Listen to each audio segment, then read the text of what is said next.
La Bible mentionne un personnage mystérieux, un roi sans origine, sans descendance, sans début ni fin.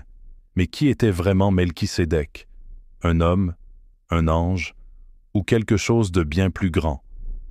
Melchisédek apparaît dans Genèse 14, versets 18 à 20.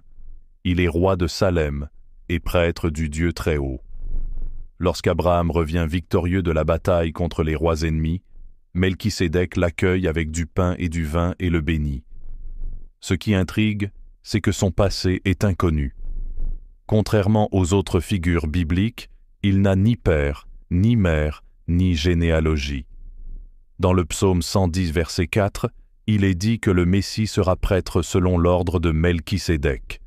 Et dans Hébreux 7, l'auteur affirme que Melchisédek ressemble au Fils de Dieu et demeure prêtre pour l'éternité. Mais qui est-il réellement? Les théories sur Melchisédek, un roi cananéen ordinaire. Certains pensent que Melchisédek était simplement un prêtre local fidèle au vrai Dieu. Mais pourquoi alors n'a-t-il aucune généalogie? Un ange ou une manifestation divine? Puisqu'il est décrit comme « sans commencement ni fin », certains pensent qu'il pourrait être un ange, ou même une apparition divine du Christ avant son incarnation. Un être céleste unique? Dans certains écrits apocryphes, Melchisédek est présenté comme une figure surnaturelle, un prêtre céleste envoyé par Dieu avant la création du monde.